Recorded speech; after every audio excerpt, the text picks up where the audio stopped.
Hi folks, it's Arnold here. I hope you're keeping very well.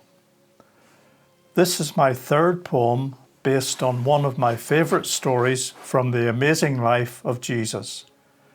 You can find it if you look it up in John chapter 4, and it's The Woman at the Well. I have given it the title Life Changing because that is what happened to her in her amazing encounter with Jesus.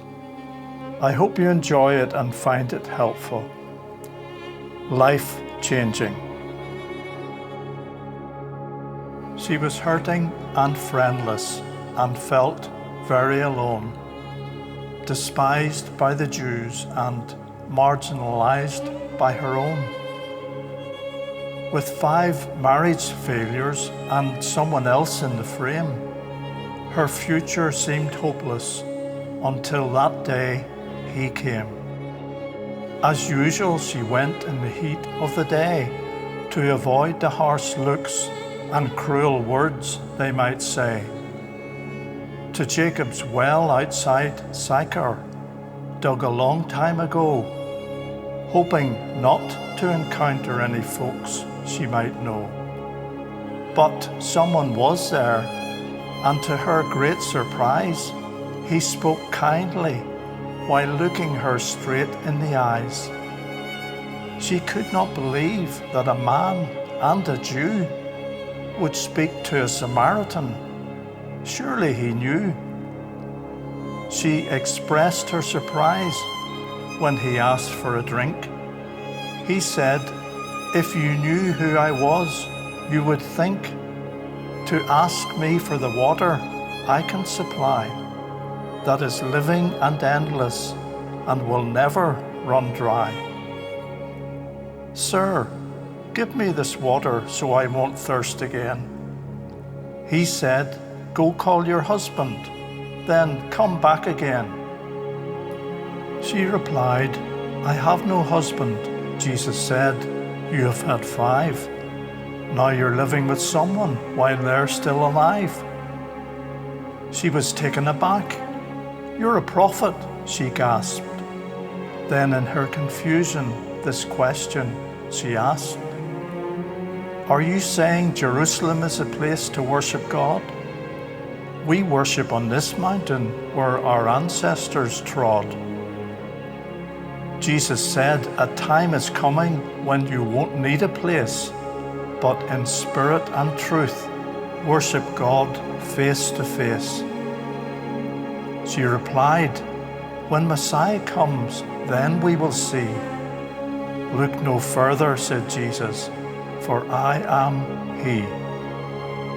His disciples returned and were shocked by the sight.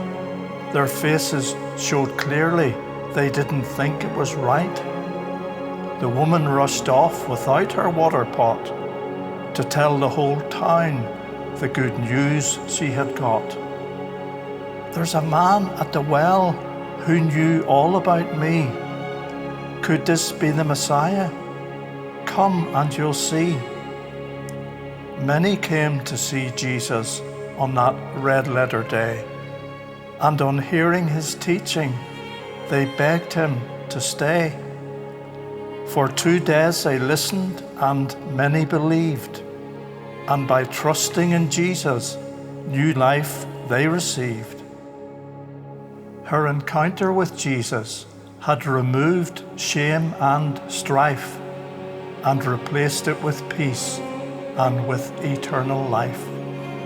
She was no longer viewed with disdain in her town. From that life-changing day, she was a woman of renown. Today, this same Jesus knows your life through and through. What he did for this woman, he can do for you too. If you're desperate for help but have nowhere to go, you can call out to Jesus. He really does know. He will never condemn you or turn you away, but like the woman at the well, he'll change your life today. The well is symbolic of our spiritual thirst. Only God can quench it. That's why He must come first. So please ponder this story, the woman at the well. If you follow her example, what a story you'll tell. And in love, can I say, it's not just about you.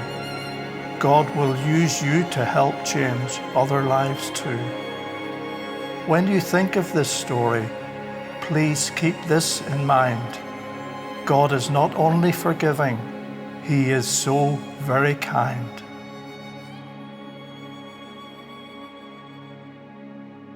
Thanks very much for taking the time to listen to my poem. I hope it was enjoyable and helpful to you. Please feel free to share it with anyone you think might appreciate it.